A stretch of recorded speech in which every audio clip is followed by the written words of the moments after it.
Thanks, everyone. Great. So before I get started, we're doing a lot of things, but I think it's worthwhile thanking the Product Hive people. I didn't realize, I've been coming to these events since I moved back to the US 9-10 months ago, and I didn't realize how much effort goes into this. Like, I get invited to do this event, and then they create like this custom private Slack channel, and they're coordinating all the video and audio and all the stuff and the food. So much work goes into these things, so I really just appreciate it. This is awesome. And I also think this place is great, so thank you so much, Scipio, for hosting. I had a freak out moment when I was following maps to Scipio and saw that I was getting turned into a cul-de-sac residential area, and I'm like, did I get the wrong place? I'm gonna be late. And so luckily we're in the right place, and this is great. So today I'll be talking about jobs to be done, the theory behind it, why it's important to product development, and introduce a way that this theory can become a tool for you in your daily product work at your company. By introducing a concept that I've been using for a while now in my career called the product jobs to be done persona. Feel free to interrupt me at any time. It's kind of a big venue, but you can shout your question. And if you have a question or if you have a comment, I want this to be interactive and not so much like a lecture. So just feel free to raise your hand and I'll try to call on you. So first I want to share one of my product pet peeves. And what this pet peeve is when a specific concept becomes so commonplace, it becomes part of the common parlance in product management, and it becomes really watered down to the point where it almost doesn't have meaning because it's used just so interchangeably with other concepts. And so, for example, MVP is something you hear a lot. Is this feature really MVP? People use that word all the time, and I'm not criticizing anyone individually, but I feel like the concept has a very specific definition, and we use it to mean a whole array of things, from like the minimum set of features that I want, a smaller product than the bigger product than we were just thinking, etc. And so I'm starting to think that jobs to be done is starting to become like this. It's starting to make its way into sort of the pantheon of product concepts, and because of this, the word job is thrown out around a lot, and I've noticed it's used incorrectly often. And so the first part of this presentation is going to be about explaining what jobs theory is, how it can be valuable, and then one way that I put it into practice in product development, or our teams have put it into practice. But first, just want to give a little bit of background on myself. So when I was asked by Brandon to give a picture for this event, I wanted to find a recent picture, and I realized that I didn't have a single one that didn't have me holding my baby. So new parent problem. So I apologize for that. And I ended up tweeting about it because it was really frustrating. So I apologize that I had to share my baby. But then I tweeted about that, and someone said that should be a professional picture. So, okay, I started off my career in a firm called McKinsey & Company. It's a global management consulting firm where I went around, traveled 4 days a week all over the country, helping senior managers address big strategic problems in their business. Lots of work, little sleep. But it was a great experience to get exposed to lots of different industries, everything from healthcare to energy to mining, government, all over the map. But I always felt like I was sitting on the sidelines, kind of like telling people what to do and not actually delivering, which as product people we all love to do. We love to actually deliver. So I came to Vivint, and I started in their strategy department, but shortly kind of weaseled my way into a junior product management role in doing a state machine development using machine learning from the sensor data in the home, and that was a great project. And then I had the opportunity to work on Vivint's mobile app, work with a great team of designers and developers on Vivint's mobile app in a product function. After a while, though, I kind of got the travel bug and decided to be, a typical millennial and do something crazy. So I went and joined a company called Safe Boda, which is in Uganda, and it's a ride-sharing company in Uganda. And I got to work with a great team of developers and build out the team, and we developed a mobile ride-sharing app for motorcycle taxis. And so we had 1,500 of these motorcycle taxis around the city, and we were growing fast, and had a great experience building the product out there. And the thing was, I'd still be out there, but when I was out there, my wife got pregnant, and so we decided she didn't want to have a baby in Uganda, so we decided to move back to the US. But the business is still going well. They just raised a $2.5 million seed round on a $10 million valuation, which is really crazy for East Africa. So if you want to see how tech is changing the world, this is an example. A country in East Africa using tech to create value and actually create an enterprise that's getting venture capital dollars from the Bay Area, which is pretty amazing. So while I was at Vivint, I had the opportunity to work really closely with someone by the name of Matt Eyring. He's the Chief Innovation Officer, and he started a consulting firm called InnoSight, which is a consulting firm that he co-founded with Clayton Christensen, who's one of the fathers of, or one of the early thinkers in jobs theory. And so Matt grilled jobs theory into me very early on from my time at Vivint, and so I've been studying it now for 4 years, and not an expert, but I feel like I've learned a decent bit about it, and so I'll try to share some of my lessons. And lastly, I've been working, since coming back to the US for my baby, I've been working on some different startups and trying to figure out what will land. You might have heard of Unbird. I'm working with Daniel on that on a way to help product teams categorize their feedback so you can make quantitative decisions based on your feedback, your free-form text feedback. All right, so first things first, some product fundamentals. I want to ground this conversation in something that's really important, which is, as product managers, what is our goal? And so I had a manager at Vivint, some of you might know Brian Brower, he's the VP of Product Management at Vivint, and he would always say to us, focus on the fundamentals. And he'd say this when we would spend too much time in meetings, when we'd get down a rabbit hole, when we'd worry too much about organizational politics, and the idea was to step back and really ask, what are the most important things? So the fundamental question, I think it's important to step back and ask as product leaders is, what is the fundamental goal of the product leader? And there's lots of ways you could say the answer, but one answer I like is to make something that a lot of people want enough that they will pay more for it than the cost to build, sell, distribute, and support it. Now you might say, that sounds like all of business in one sentence. And that's true. It's essentially all of business in one sentence, minus the regulation and legality. And that's because I really believe that product is at the heart of business. A product manager and product leaders need to essentially be business leaders and do what businesses do. Startups, in most startups, the CEO should be the product manager, in my opinion, or else you're probably not you don't have the right focus as a company. So, if you want to even say what's more fundamental than this sentence, it's to make something that a lot of people want. That's even more key to being a product manager. And to discover what people want, you need to have a clear view on what causes, that word is important, what causes someone to buy something. What is the mechanism that causes someone to actually transact and make a purchase, whether it be directly by giving you money or indirectly by letting you advertise to them, or other business models, indirect business models that are out there. So this is what gets to jobs to be done theory, this question of understanding what causes someone to buy something. But first we're going to take a little detour through history with scary bird masks and talk a little bit about what theory is.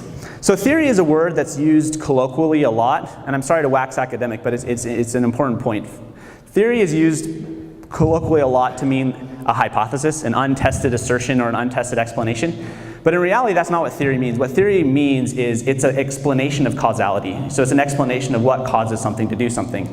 So for example, we have this scary bird mask guy, which is a costume that was worn by doctors who treated the bubonic plague. And the reason why they wore this strange looking costume is because of the theory that was predominant at the time of what caused people to get sick, which was called miasma theory. And it was this idea that bad smelling odors caused people to be sick. Like there was the odors of the air were actually the causal mechanism that caused people to be sick. And so the idea was if I create this big long nose and put perfume and incense in the front of it, that'll prevent me from getting sick. Sounds crazy, but that's actually a updated theory from what humans had for 2,000 centuries before that, which was essentially that different types of blood made people sick. So enter Louis Pasteur, and then he developed what we now know today to be true, which is germ theory, which is the idea that pathogens are the mechanism by which people get sick, and that's the causal mechanism. But it took humans 2,000 plus years to discover that. So when you're thinking about theory, the idea is what causes someone to buy something? What's the theory, the explanation of what actually makes someone to do a purchasing decision? So the earliest person who started talking about jobs, even though he didn't use this terminology, was Theodore Levitt. And he's famous for quoting this, you probably all heard this quote, which is essentially that people don't buy a product, they don't buy a feature, they don't buy a set of features. What they do is they buy an outcome. They buy a job, which is, and he said it this way, people don't want a quarter-inch drill, they want a quarter-inch hole. So jobs theory has been formalized recently to basically help people provide a powerful way to understand the causal mechanism of customer behavior. And when you understand, the thing that's important about good theory is it allows you to make predictions. If you understand what causes something, you can say, if I have A, then I get B. And that's essentially what we're all trying to do in product, right? We're trying to say, if I build A, then it'll result in B. So good theory allows you to make good predictions. Bad theory allows you to make poor predictions. Going back to our bird mask, the theory was fundamentally wrong, and that costume probably didn't prevent much disease, except for maybe the gloves, which stopped pathogens. So, like all good theories, there's a great acronym to go with it, and this is an acronym that I love and is not commonly known, but I think it helps understand the theory. So the first part of jobs is it stands for the job, and we'll talk about what the job means. Then there's an objective, and we'll talk about what objectives are. Then there are barriers, and we'll talk about what we mean by barriers. And lastly, there's solutions. So job, objective, barrier, and solution. So first, let's get into what is a job.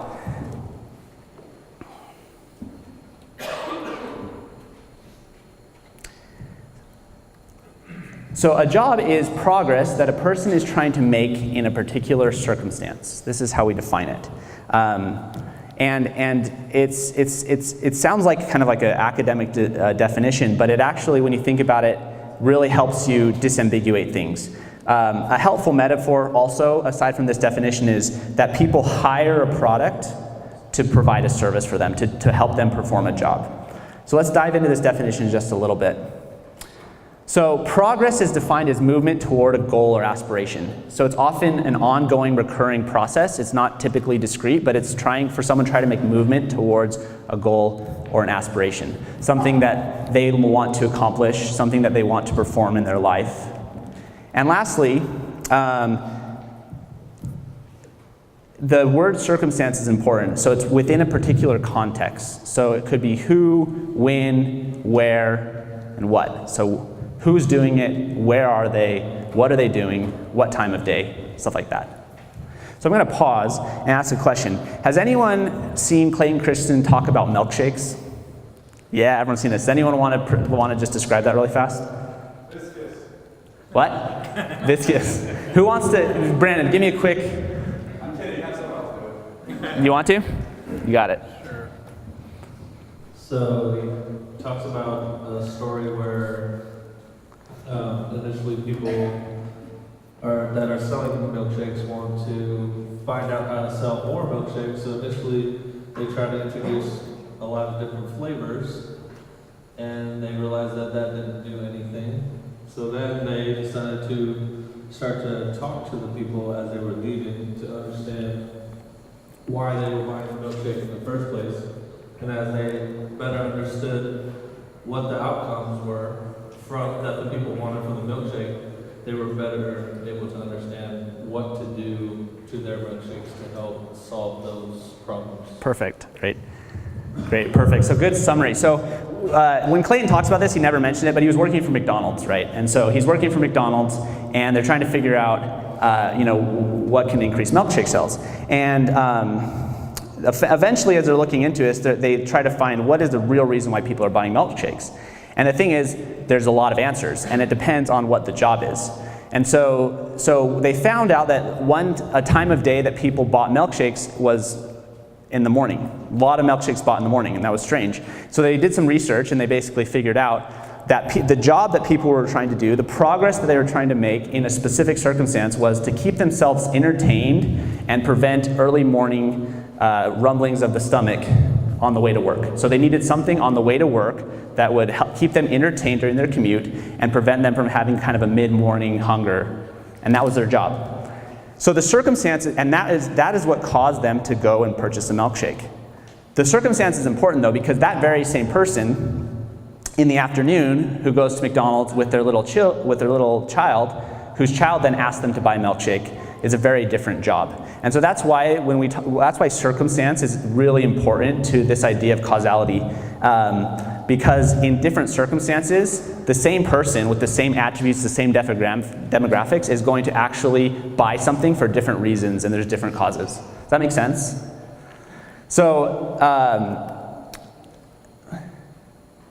I'm going to just talk, so this is just a quick rundown of everything I just described for the job. So it's the progress you're trying to make in a given circumstance. Circumstance is central to the definition, and it becomes the central unit of the analysis. And I'll get back to a little bit of what are different units of analysis that product people often do.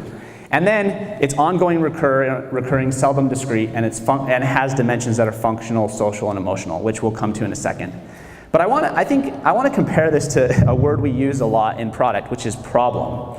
Which I'm not anti using the word problem, but this is one of those terms that I think is often very ambiguous. Because as I thought about this presentation and prepared for it and talked to lots of people, I think that we use problem in the following 6 ways. So it can mean a need. Oftentimes we use it to mean a need. Oftentimes we use it to mean a guiding principle or a value. Other times we use it to mean an opportunity. Other times we use it to mean a nebulously defined job. And even more, a real problem. And lastly, a pain point. And so here's some examples of what I mean by the differences, kind of disambiguating this term. So a need is like, I need water to live. A human needs food, calories to survive. That's like a fundamental need for survival in humanity, that, as I'm defining it, which is actually not actually a causal reason why people often buy products. So next is a guiding principle. So I need to be a good dad. So that's obviously something that's very important to my life, and it's important to me personally, but it doesn't necessarily cause me to buy anything at any given point in time. And it's not a specific enough definition to actually analyze that in any meaningful way.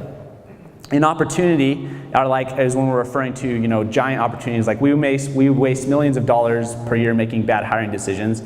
And then lastly, a nebulously defined job is I want to keep in touch with my mom. A problem is really a problem, which is a very contextually specific single occurring event, which is I lost my keys. And then a pain point is I typically think of it as something that's frustrating while users are trying to accomplish a job. It's like something that they come a long way. So like registering to vote takes too long. Okay, so last little bit I'll just mention on jobs before we move to objectives is that getting the level of abstraction of the definition is really important. So here's just an example going back to this milkshake example on different levels of abstraction. So when you're defining a job, saying something like, I need calories to survive as a living organism is probably too broad. It's not a relevant framing to help you to actually define the job and what is causing something to happen. Saying, I need to have a chocolate milkshake that is in a 12-ounce disposable container is too specific. But about the right level of abstraction is I need something that will keep me occupied with what's happening on the road while I drive. And also I'd like this to fill me up so that I'm not hungry during a 10 a.m. meeting. So this becomes a very relevant unit of analysis. And the reason why this is relevant, we'll get into this a little bit more in a second, is because this is the exact circumstance that's causing someone to purchase a product. And it also defines what other options are they considering when they're deciding whether or not to make that purchase. Because there's many other things that could do this job, right? It could be a bagel, it could be coffee, it could be some bananas, stuff like that. It could be candy from a convenience store. All right, so let's just talk through some examples. So I want to ask for some volunteers. Could you take a crack at defining the job that some of these companies, as I show them, are trying to solve for their customers? And to be honest, not all customers and products can solve multiple jobs. It's not always one-to-one, so there's not necessarily one right answer. But so what is a job that these companies solve? Anyone want to take a crack? Yes? Making availability of rooms that are not being used for people to stay in. Okay, so can I give you feedback on that, or is that going to be embarrassing? So I would say that's more of an opportunity, right? There's underutilized assets, but that's not necessarily the progress that individuals are trying to make within a given circumstance. But I will tell you, oh sorry, you can come. Yeah, I'd love. Well, okay. I mean, your thoughts sound interesting. You can complete it first. No, you go ahead. Well, I think it's what made them get started was just the fact that they're, like he does talk about, like there's, so like it started by this design conference thing in San Francisco, and all the hotel rooms were filled up, and it was at full capacity. But I think it's having the feeling that you could go travel somewhere without like the trappings of like traditional travel, where you go to a hotel and something like that. So feeling like you can be like local. Yeah. That's definitely an emotional context to the job that Airbnb solves is, I'm traveling someplace and I need to stay somewhere and I want to feel like a local, right? Yeah. But I'll revise that as Okay. People are looking for cheaper alternatives. Yeah, that's getting really close. That's awesome. Okay, so we got one more and then I'll... When I was in England, I just needed a place to stay for late afternoon. Yeah, there you go. So I was in connection. Perfect, exactly. And we'll come to objectives in a second, which will define these two comments a little better. Yeah. So I would say I have extra space that I'm not utilizing all the time and I need some extra money. Perfect. That's actually a really good definition. So for me, as I would define my job as a host, I host with Airbnb, is my wife and I travel often and have an unused apartment that we would love to make money with. So and maybe that's not the perfect definition but you don't want to get too academic, but that's very contextually specific and the progress that I'm trying to make within a given context. Okay, so for time, we probably won't go through all these, but I do want to do Netflix really fast. And Netflix is an interesting one. Anyone want to take a stab at Netflix? The current Netflix as it exists today, yeah. Good clarification. Yes. This is awesome. Yeah, and this gets to the point where, and the last one did too, but that companies can solve multiple jobs, right? So that's a very specific job that I'm sure Netflix does. And the way Reed Hastings talks about this is he says, as he thinks a lot about jobs, and he says, I consider my competition not to be Hulu. I consider it to be the movies. I consider it to be video games. I consider it to be, going out to a football game. And essentially, he's highlighting this broader idea of competition when you focus on the job, because people hire all those things for the similar job. Yeah. I want to be entertained for cheap. There you go. Exactly. That's great. Good. Okay, cool. So I had another idea with Snapchat, but we'll skip that for time. So this gets to objectives, and this is kind of where you guys actually mentioned objectives a little bit, which is not necessarily the same as a job, but it's not a big differentiation. But it is important to think about is that while you're trying to solve a job, right, while you're trying to make progress within a certain circumstance, you employ certain metrics or evaluation criteria to decide. When I say you, I mean consumers. Everyone does this. There's certain evaluation criteria that you apply against the options to solve your job that you care about. And those evaluation criteria tend to be emotional, functional, and social. So I'll just quickly walk through some examples. So functional evaluation criteria tend to be things like functionality, speed, predictability, reliability, ease of use, price, convenience, durability, all these very functional attributes of a solution. So to go back to our Airbnb example, if you're saying, I need a place, I'm away from my home and I need a place to sleep, or I'm traveling on business and I need a place to sleep. That's the job. But the dimensions that then people use when they're evaluating different solutions to solve that job is price. Price is one of those dimensions, and that's a very functional dimension that people care about as they're looking at solutions. Because then there's also functional dimensions like safety, because you could go sleep in a park, but then you probably wouldn't feel safe, right? So there are many ways to solve that job. So then we have social dimensions. Fitting with social norms, recognition, your relationships, connections with others. These are oftentimes social dimensions that people consider when they're deciding what to hire to solve a job for them. And then lastly, you have emotional connections, which are things like confidence, pride, value, connection, happiness, trust, these very emotional. So getting back to the Airbnb example one more time, was this idea you were talking about of, feeling like a local, feeling connected, like not feeling like a tourist. These are sort of like emotional criteria that people are considering when they're deciding what to hire to spend a night somewhere. All right, so barriers. These are the things that prevent people from getting a job done adequately. So as I'm trying to make progress towards my goal in a given circumstances, what are the things that prevent me from making that progress? There are things like wealth, skill, time, access, and other behavioral factors that prevent people from doing things. And I could get into examples on that, but just want to make sure we have enough time. Last is solutions, and this is it's really important part of the framework because it helps as innovators us to think holistically about the job, and which is, what are the current ways people are solving the job today? You know, what are they doing to make that progress? Because if it's an important job, they're going to be making progress. They might not actually be hiring a product to help them make that progress, but they're going to be doing that. And that's why you want to look at things like existing products and services, but also compensating behaviors. So this is an interesting compensating behavior that was given to me by Tanner Potter, who works at Vivint. It's a photo that Vivint took. What is the compensating behavior here? What is someone trying to accomplish? Can you guys tell from this photo? Yeah, so it's actually not the package right. It's something more funny than that, actually. No, they're trying to, yeah. Yeah, this is a trash can. If you can't see, it's not a great quality picture, sorry. But it's a trash can. There's a package from Amazon here. No, they're trying to keep it hidden. Yeah, so they don't want someone to steal it. And that's what's really interesting is this idea that you know, they really don't want this package to be stolen, and it's a compensating behavior. And this is sort of what Vivint, like a compensating behavior Vivint was looking at for the doorbell camera. So job hunting, this idea of how do you actually find jobs? And you know, you could give a whole talk on this, so I apologize, I'm gonna be just very brief about this.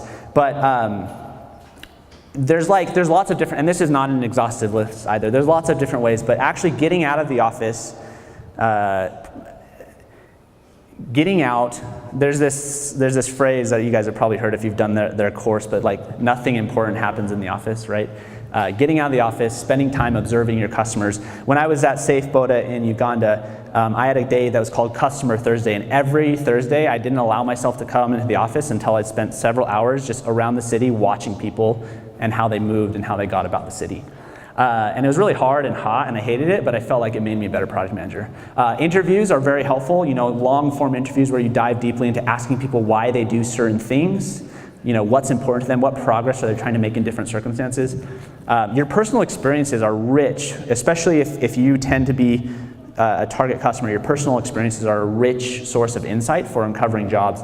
And talking to experts, particularly in a B2B context, talking to experts within an industry can also really can help you uncover jobs. Some other things, as you're going through, these are sort of methods for uncovering. Things to think about as you're doing these methods are watching out for compensating behaviors and workarounds. These are oftentimes very good clues that there's an opportunity there. Look for what people don't do. That's another thing is, Clayton calls this a negative job, but the thing that things people don't like to do, but they do it anyway, or they just don't do it at all and feel bad about it. That's where that's like a negative job. Unusual uses of existing products, and then as you observe, always try to identify what progress people are trying to make within a circumstance. So this is one other point that's really interesting here, and this is what Clayton Christensen, I'm borrowing from him here, is called the active versus passive data fallacy.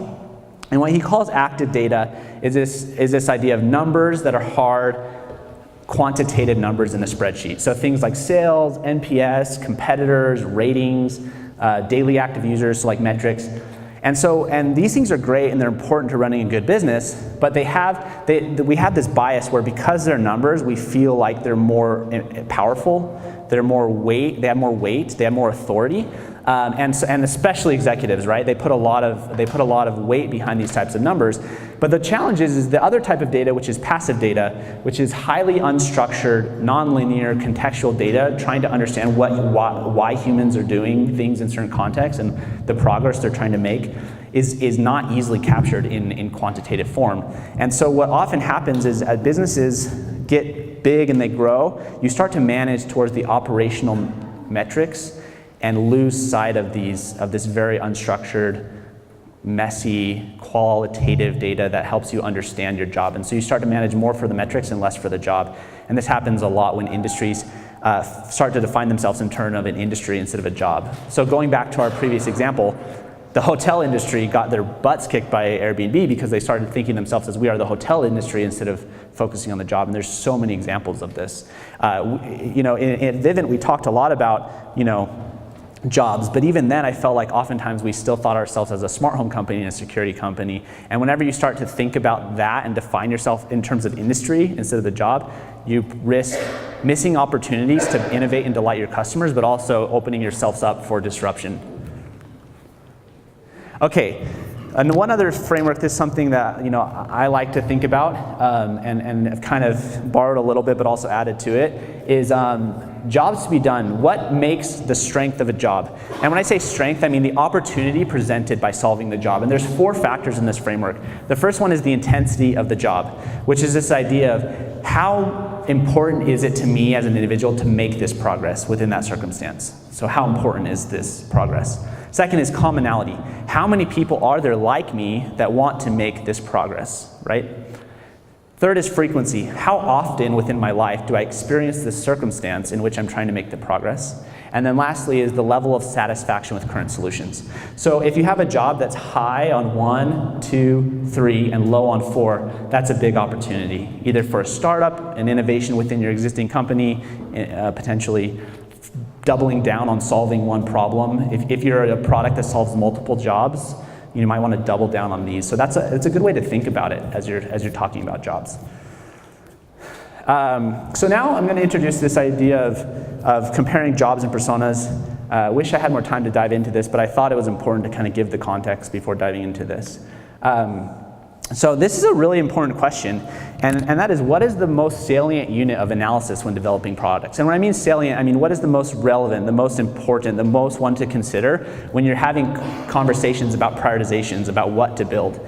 And there's a lot of examples of different analysis, of different units. Like the unit might be other, it might be your other people, it might be problems, it might be pain points, it could be jobs, it could be competitors, it could be general trends. These are all important. I'm not saying any of these are not important, but typically it's important to have a goal on what is the most important and what do you prioritize around. So my answer to this question is sort of, it depends on the questions you're asking and may vary by your goals. So for example, I can think of contexts in which competitors could be the most salient unit of analysis. I could think even cost could occasionally be the most salient unit of analysis if you're about to get acquired. There's certain contexts in which the unit of analysis changes or the most important.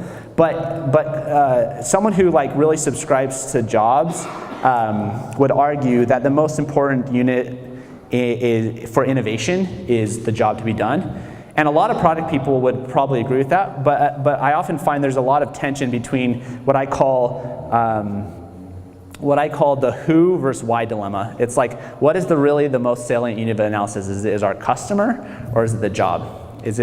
And this is something that you might not have this debate, maybe you do, but you might not have it explicitly in those terms. But this is something I see a lot in my own career as I'm thinking through some of these issues, is this dilemma is, am I thinking about my customer first or am I thinking about the job first? And so I'm going to talk a little bit. I think most product teams don't orient themselves as competitors being the fundamental unit of analysis, unless your product shop is completely built around copying people. There are companies that do that, like Rocket Internet. That's literally their business model. Is just, we're going to see what comes out of the Bay Area, copy it verbatim, and then launch it in a developing country or emerging economy. But unless that's your business model, most product people are trying to be creative and innovative and listen to their customers, either anchor towards the job of some form. It could be something other like a problem, or they're anchoring towards the who, which is the people. So I'm just going to quickly just talk about jobs to be done versus personas. Persona is the common tool that I see that helps people or helps product teams anchor on who's the customer. So this is just my point of view. Some of you guys might disagree with me. That's great, because it means we're having a conversation. But I'm going to talk about some of the benefits and drawbacks of these two methods. So some of the benefits of jobs to be done is what I've been talking. It helps you focus on the circumstances, which is the cause of purchasing behavior. It provides a comprehensive view of appropriate solutions and expands the view of competition. So we've kind of mentioned some of those points. Because you're not just defining your competition with an industry, you're defining it relative to people solving a job. Some drawbacks, though, is it focuses on the focus on circumstance sometimes obscures empathy required to understand usability, reach, and distribution. It can feel academic sometimes and intangible. It's hard to nail the perfect level of abstraction, and which can sometimes lead to academic conversations. Like I was talking to someone from Vivint the other day, and I was part of these conversations where it's always like, is the job to be done that you want the, anyway, sorry. It's like you can get into a conversation where it's like, is the job to be done that I want to prevent my package from being stolen when I'm gone? Or is the job to be done that generally speaking, I wanted, it depends what you got in that package, and then the shipping of that product is just an input relative to the broader job you're trying to solve by ordering the package in the first place. Does that make sense? So like, you can get in these academic debates, and that can be a drawback sometimes because it's not practical. Personas, benefits, human-centered, and so they help you lead to empathy and understand people you're building for, which is really important. It's really important to have empathy who you're building for. It helps you gain understanding and can be motivating, right? So it helps you make the product development process focus on people, and it makes it feel real and helps you feel motivated. The drawbacks, though, is that they often miss the critical information around what actually is causing these people to buy your product in the first place. Like, knowing a lot of things about something doesn't necessarily help you know at all why they're buying your product. So to give you an example, here's a lot of information about me. I'm 29 years old, I live in Orem, Utah, I have a bachelor's degree in economics, I'm a working professional, I love to go backpacking, I love to play ultimate frisbee, I love to read, I'm married, I have a kid. All those things are very specific details about me, but none of those things cause me to buy anything. They might be heavily correlated with some of the things I choose to buy, but none of those attributes actually made me do anything. And so that's the problem, I think the fundamental problem with personas, is you're listing a lot of attributes which can be helpful to understand who you're building for and understand usability, understand certain types of preferences, but they're missing this key information, which is why are they actually using your product? What's the causal reason? And then oftentimes, and this is maybe not true of all personas, but oftentimes they're like personas tend to be like an amalgamation of multiple different types of people, and they're sort of fictional, and a lot of people even argue they should be fictional. And what that does is it leaves a lot of room for designers and product people, or anyone who's part of the product development process, to project their own assumptions and their own beliefs on top of that persona. So I just want to talk about something I've been using for a while, which I kind of just made up as a way to try to combine what I saw as the benefits of personas and the benefits of jobs while trying to remove the negatives of both. And it's an imperfect attempt to combine the best of both worlds, and there's multiple other ways to do it, but I'll just kind of share with you how we do it. So how we did it, I started doing this at Safe Boda, and basically we took a real person. So her name was Laura, and you'll see Laura in a second. She was a real person, and she used Boda Bodas. At the time, she wasn't using Safe Boda, but she used Boda Bodas are like these motorcycle taxis. And so she used them, and the whole market's informal. So think of it as sort of like how taxis in New York used to be before Uber. And even before that, because it's completely unregulated. So they're just driving around the city, they're like just all over the place, and you can just flag one down. And so we went and talked to Laura, and we got to use her. So first, they're based on a real person. Second, it contains some of the traditional details that help you understand that person and kind of help you gain that empathy and understanding that's important. 3, but it also contains important job to be done details using this job framework that I introduced. And lastly, it provides specific context around the individual's relationship with the company. So, meet Laura. Laura is an awesome person. And this was one of the many jobs to be done personas we had at my company.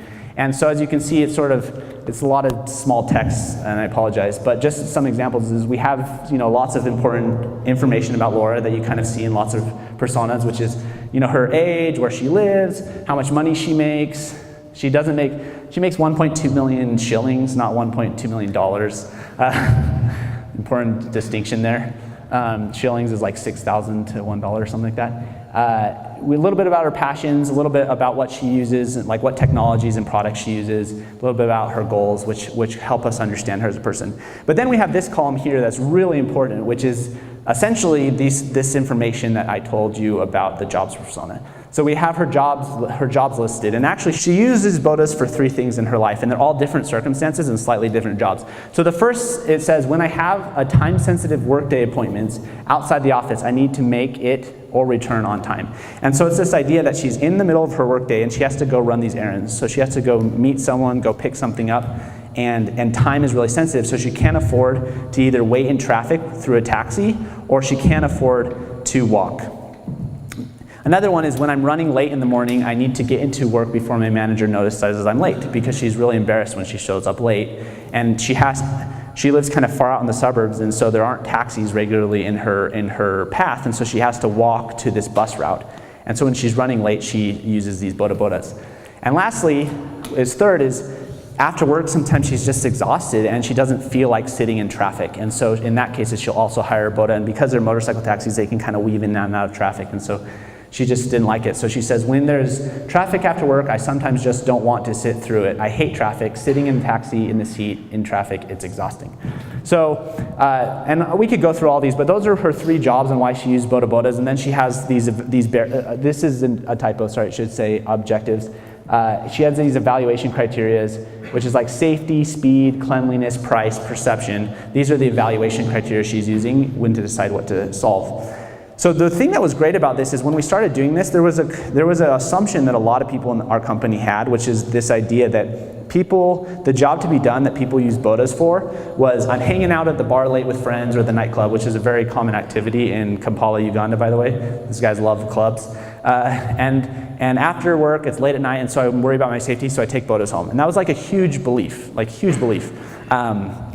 And so as we went through this exercise of building personas, we went to the people who were actually used bodas or who actually were using our product and started asking them when, why, what circumstances they're using. And we found out that there's very little data to support that people actually were using bodas to solve that job. In that case, actually, they would use taxis because they wanted to show to their friends that they were high rollers. So they'd get a taxi and then get all their friends in the taxi and they'd share the taxi. Very few people. And that had huge implications on our company because it had implications on how we marketed our product. It had implications on our fleet management. So we had certain ways we could sort of direct where our motorcycle taxis were in the city. And it had lots of implications. So really understanding the job was really important for us. And it also was important for us to know that when we were shipping product, it affected Laura's life. The real tangibility that Laura was there was a huge motivation for the team, and we had lots of empathy. So we had other people like Laura. And one thing I like about this is I think when you're trying to think about jobs from a top-down perspective, there's a lot more room to make assumptions and make analytical errors. If you kind of say, I talked to these 500 people and I think this is the real job. I find it much easier to go bottom up, to say, here's one person, this is this person, we know them very, very well, we understand the job very, very well, and then ask the question, how many people are like this person? I think that's a more easy chain of logic than it is to do the other one.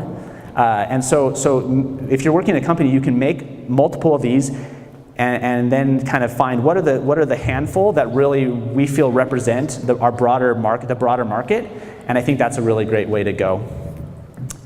So a few final thoughts.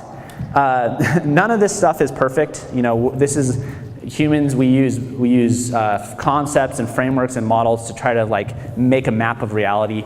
None of this is perfect. You're gonna run into problems where you get into these questions like, what's the real job here? We're making assumptions about what's actually causing people to do this. But the thing that's important is we understand these concepts, they become a common language within our teams, across our community, so that we can get better at building products people want and they love. And so I hope today something I said was helpful, and that you can take it back to your teams and talk about it and have a conversation about, do we use jobs? If we don't, let's see how we can use it. If we do, how can we maybe use it better and make sure we're all using the right terminology and we all understand it. So last thing, and before I close and get to questions, is just a couple hat tips. So Tanner Potter, he's a product manager at Vivint, great help. We talked through this a lot. Matt Eyring, Clayton Christensen, Brian Bauer, and then Gavin Jensen is a great designer who used to work at Vivint and presented a while back on AI, helped me with his presentation a little bit. I have some suggested readings. Competing Against Luck is a recent book by Clayton Christensen, great book. There's this article in HBR, Know Your Customers. I think we're going to send out this deck so you can look at this list, but there's some really great readings if you want to get deeper in on this topic. There's a lot of academic debate in the job space right now. There's like this like schism developing between different people, and they get into really like esoteric debates. But I tend to like think Clayton is mostly right in some of these debates, but if you want to get into it, there's a lot of books you can read from this guy named Alan Clement is like fighting with this guy. It's really interesting, but all great points of view, and hopefully you can read it and learn a little bit. So with that, questions?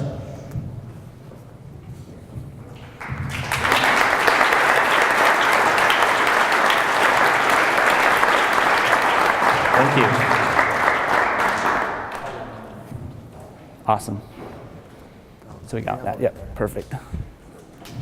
All right. Hello? Hello? Hello? There we go. Hi. Hey, how's it going? Great. Thank you. This is really good. I love the CHOPS framework. I'm curious what some of the more surprising discoveries you made using this CHOPS framework. Yeah, good question. So I mentioned the example. So we use jobs at Vivint quite a bit, and we were still trying to work out exactly how we used it. I mean, Vivint's a big company, and we were still like as a company learning together how to use it. But I think some of the things we learned some really surprising things as we started to understand why people actually got security systems. Because we really initially, before, Vivint's changed a lot the last several years, and before it was more great company, but kind of very industry-focused security company. And so I wouldn't say necessarily surprising, but one of the things that came out as we did some of our jobs work is that the job that people get for security systems is when I go to bed at night, I want peace of mind.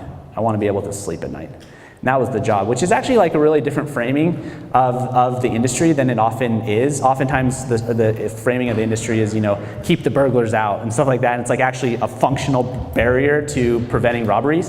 But we really realized it was more about like people just wanting to not think when they go to bed at night, oh, did I lock my door? Oh, like, is this window closed? Oh, it's like they wanted to just be able to have peace of mind so they could fall asleep. Like that was a big job that came up. And then there's a lot of other examples I could give from my time at SafeBoda and even some of my startups, but we'll move to the next question.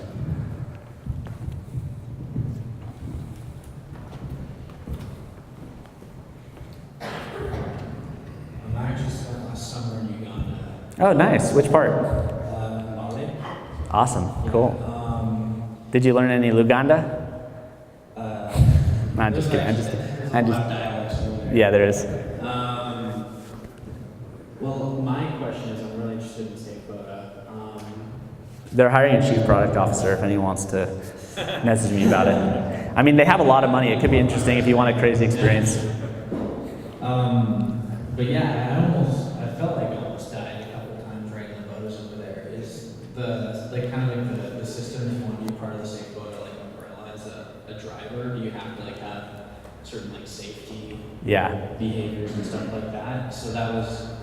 How else did you, like, what were like the main jobs for like the locals there? Because like the tourists, like you're just a straight white person, but like what were the main like, jobs to be done for SafeBoda? Yeah, so that's interesting. This actually is an answer to your question too, is how jobs can be surprising. So the whole company of SafeBoda was like arguably paternalistic. It was like some people from Europe who were like, oh man, people are driving on these motorcycle taxis, it's unregulated, there's like this bike is falling apart as I'm riding on it. Like I go into the hospital, the city hospital, and there's more head trauma industries from bodas than any other thing in the city. And so it's like, we need to start this company to make this more safe. And the interesting thing enough is like, as we did a lot of the consumer research, like people actually didn't use SafeBoda because of safety. It wasn't the job they were trying to solve. They were pretty desensitized to it actually. Expats used us a lot because of safety. There's a ton of tourists that go to Uganda to do gorillas and stuff. And so expats loved us, and like that was like any time, like you probably now if you go to any kind of forum or anything to go to Uganda, you'll see, make sure you download the SafeBoda app. But that was a job for expats, it wasn't a job for locals. The job for locals were these things that I highlighted, that Laura. And so there was a couple other small jobs from Laura that Laura didn't have, but other of our users have. Like one was being able to, it was sort of more of a social dimension to the job. Like I need to get just from point A to point B, but I want to be able to show that I can afford a safe boda. We're not below market like an Uber. We were like a little bit above market because it was more of a premium experience. So it was more of like this social dimension of, I can afford a safe boda. I care about my safety enough to put on a helmet and to ride someone with some training and some background checks. The safety job was there a little bit, but it was more like I have a boda late at night and I want to prevent someone from robbing me, because sometimes that would happen. Is like a motorcycle taxi would just take you someplace, like kick you off the bike, take your stuff, and leave. Any other questions? There's another one back there. This place is awesome. My gosh, way to go, Scipio, Alex. Sorry for having the mic, but I'm curious, if once you've discovered a few jobs to be done, how do you quantify and hone in on which ones are the right ones to solve, and is there a combination of, we have to solve this one, at the same time be sufficient as a product? Yeah, that's a really great question. So I think this is one of those things where it's more, also there was another one on the same road just down to his left. This is one of those things where it's more of I'd say more of an art at this point than a science, but I did use this framework quite a bit, thinking about it conceptually of those 4 dimensions, how important, what's the intensity of the job, how important is it for them to make this progress? Because there's lots of jobs in our life where we want to make problem in a specific circumstance that's not really important enough to us to really pay for it or anything. Is it frequent enough? Is it common enough? And then are they dissatisfied? So I actually used this framework conceptually. I wouldn't say there was like a math equation, but we thought through the jobs using that framework to see how important it was, which ones to hone in on and focus on. Let's make this the last one. Okay, awesome. So, speaking of jobs and how effective they are, how much of the recent success of Vivint would you attribute to using jobs to be done? Oh my gosh, that's a really hard question. I don't know. All of it. You got to do jobs. I don't know. It's hard to say. Like, I think a big part of Vivint's recent success was, the fact that Blackstone, the financing of Vivint is a huge part of their success, to be honest. Like, if you're really looking at causal mechanisms, the fact that like it's a very capital intensive business, and so lots of the competitors from this area weren't able to survive because they couldn't finance the growth, because you're putting these huge expensive systems that you have to install up front. So that's a huge part of it. But I would like to say that some of the products that we've had that have been more successful lately were because of jobs, like the ping camera and the doorbell camera were because of jobs. One last thing on this last question about using that four-part framework to understand the importance of jobs to focus on. I think about jobs a lot as I go about my regular life, and here's an example of a job that like no one would really want to solve because it's a really weak job. So like, how many times have you guys had toothpaste that you're like really trying to get the end of it out? It's like you've got just a little bit and you're like rolling it up and you're squeezing. Maybe you guys just throw it away and I'm just like really frugal, but there's always that last bit of toothpaste and you're going like this to try to get out. Like, that's a job. It's a very highly contextual circumstance that I experience at a somewhat regular basis. But I would never want to solve that job because it's like not that intense enough for me to buy a product. It's super infrequent. It's like once like every 5 months. It's probably, I don't know, is it common? How many of you guys have done that before? There you go. So commonality is high, but like frequency and intensity are probably not high. I think satisfaction with existing solutions is very low, but overall I'd say it's probably not a job worth starting a company around. Next $1 billion. Don't steal my idea.